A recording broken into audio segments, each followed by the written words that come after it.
Hi, my name is Wendy, and I'd like to talk to you today a little bit about living with disabilities. I'm hoping by sharing this video that it will help encourage and inspire people either living with disabilities themselves or people that have children with disabilities, family, close friends, and so on. So first I'll start off by just sharing a little bit about myself and about my story. I was born with mild cerebral palsy, and for those of you who don't know what cerebral palsy is, it is caused by brain damage that affects motor coordination in people. There can be extreme cases and also mild cases. I wasn't diagnosed until I was about 2 years old. So in my case, they assumed that mine was caused by a traumatic birth. At about 15, when I was about at the age where I was crawling and trying to stand up and walk, my mom said I kept tripping on my right foot. And so she took me to the doctor. She told them, I'm concerned about her foot, something's wrong with her foot. The doctor told her at the time that I just had a lazy foot and that, I would eventually walk. My mom became persistent because the problem continued, and so she basically demanded that the doctor do some testing, check this out, something's wrong. So I was diagnosed, I think, at about 2 years old with cerebral palsy. They thought that I would never walk.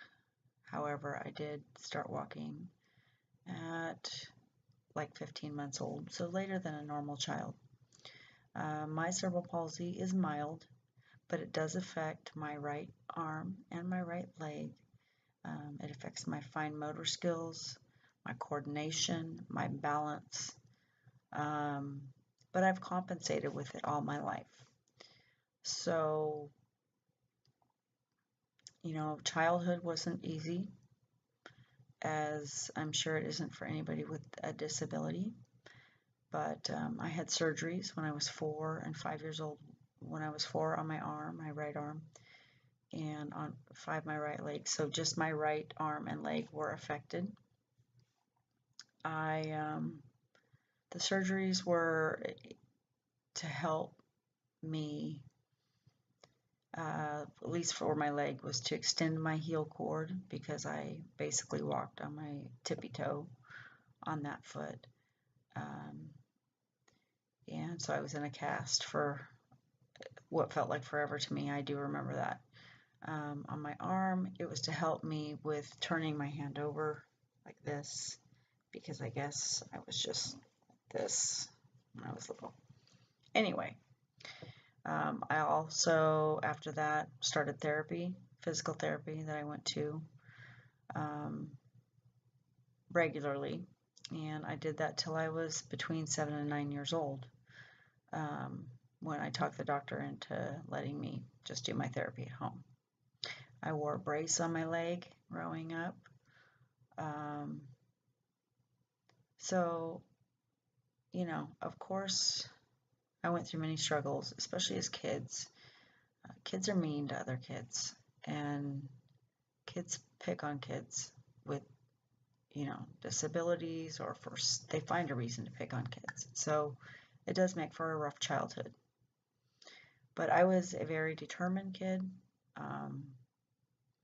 If there was something I really wanted to do, I would find a way to do it. So, for example, as a teenager, it was very common to drive a stick shift. Both my parents' cars were stick shifts. And my mom made a comment that she didn't think I would be able to drive a stick shift. So I was determined to prove her wrong. So I went out in her car and I basically practiced shifting with my right hand and thought, I can do this. Sure enough, I learned how to drive stick shift. Drove my dad's truck, which was a stick shift. And I found that by doing it, once I found a way to make things work for me, it became easier.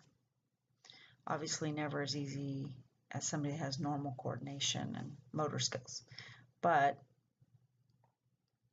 I've owned a truck of my own that was a stick shift, and it was a big truck. So those are not easy to shift, and I was able to drive that just fine. I ride a quad, or four-wheel motorcycle, if you don't know what that is. I shoot a bow and arrow, a compound bow.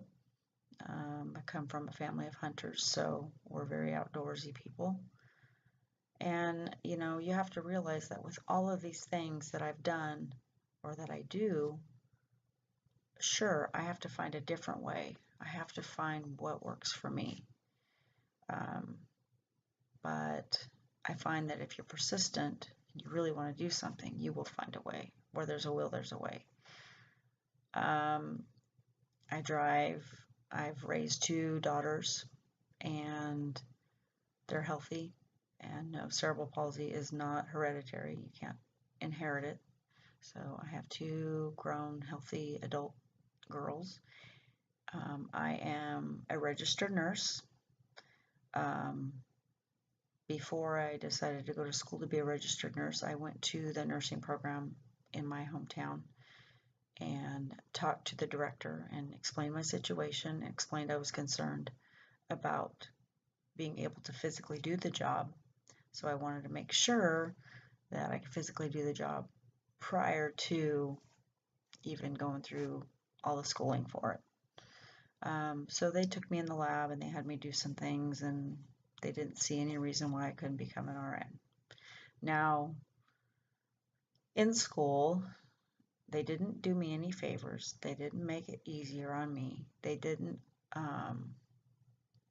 allow me to fudge here or give me help here or there. I had to find a way to make it work and to do it right, meaning if something's sterile, keep it sterile, not to contaminate. And I was able to do that because I've been compensating all my life. So, I've lived a pretty normal life. Do I have limitations? Sure, I have limitations, but as you can see from the things I do, most of the time I find a way.